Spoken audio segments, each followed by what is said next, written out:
My first husband suicided 18 years ago this year.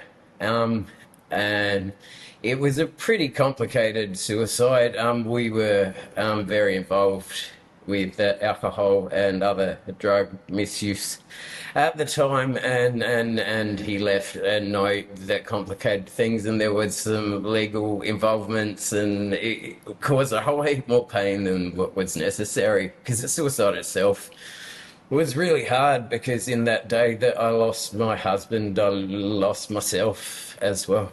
There was the stupid attempt of taking my own life about 18 months after he had taken his.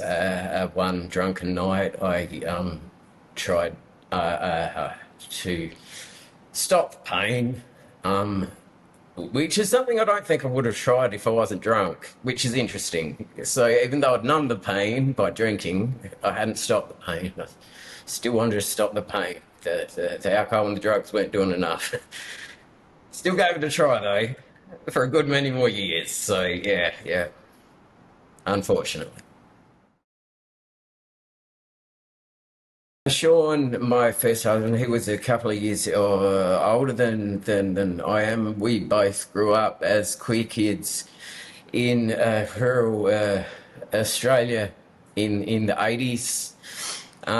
During the peak of the AIDS crisis, and the bowling ball man, the Grim Reaper, had come out and killed everyone, and my first husband was relentlessly bullied at school. He was quite easily identifiably gay, whereas I learnt to mask it a little bit better. I could pretend only for a bit until the mask fell off, and then I'd get beaten up. But he just couldn't mask, and was bullied relentlessly even through his teens and then into his early 20s. And then prior to me meeting him, he made a connection with someone that meant a lot to him, and he never spoke a lot about him, but I know he lost him to suicide.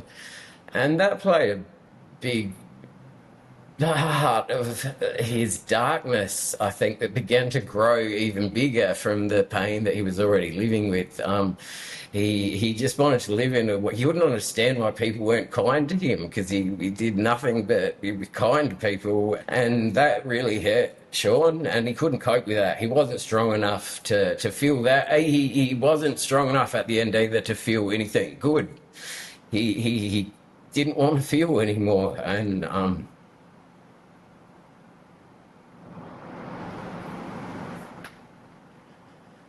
yeah, I had to accept that he wanted to choose to stop living instead of continuing to live together as husbands with me, and that was his choice. But I do feel the fact that we were using drugs and alcohol at the time didn't help at all, and it fed into that darkness, those seeds of darkness that was already there, of the pain that was there, of feeling so ostracised and so hated by our society, by our community. You know, our love wasn't seen as equal. After his death, I couldn't even get electricity to our house turned off, because we weren't seen as legally married in the eyes of the law. So I had no say in any of the finalities of his life, even though I spent every day with him for the past 8 years, and pretty much was the only one that had. It was hurt upon hurt upon hurt at that point in my life. So yeah, drugs and alcohol just should have stopped at that point, but took a different turn instead. Became really insidious with my AOD misuse, because Sean and I were intravenous drug users. As I said, we were heroin and amphetamine users. And upon his suicide, that stopped, because I worked, he got the drugs, and upon his death, I didn't have access to that anymore. So my intravenous drug use stopped. So everyone around me was really, really glad about that, and that was great. But In doing that, I discovered that I could get a lot of prescription medication and alcohol, and society wouldn't notice as much, and people would still think I was doing great because I could go home and drink 3 bottles of wine, no one would know, and I could have half a bottle of Valium and no one would know. But they'd know if I'd been shooting out because I'd see the track marks in my arms and I'd have no money. But so, like, my AAD use got really insidious and really secretive. And then it continued that way for the next 10 years. And within that was my suicide attempt, as I said before, 18 months after Sean suicided. And that was under the influence of alcohol and prescription medication. As I said, wanted the pain to stop, and the alcohol and the drugs weren't numbing my pain enough. Everyone was patting me on the back, so I myself was thinking I was doing great. Like, I was like, I'm doing awesome. But so it wasn't until my now husband actually got me into rehab 10 years later after Sean had suicided. Got me in a Northside clinic in Sydney, and I did their 28-day program and have been sober since December 2017. So yeah, that was pretty awesome. And it was only then, really, that upon my sobriety, that I was able to begin grieving the death of my husband. So early grief for me started 12 years later than it perhaps should have. I was way behind. So yeah, there's been a bit of catching up to do.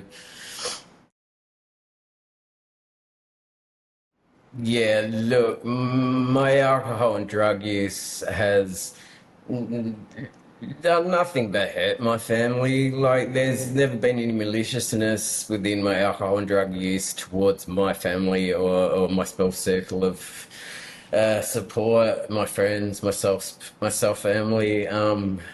But it hurt them. The people also weren't reaching out to me going, "Are you doing okay?" Like, it's coming up to that anniversary. No one would speak to me about Sean. Sean died, and everyone stopped speaking about my husband. And I didn't know what to do. Like, I reached out to his parents, and they were beautiful with me.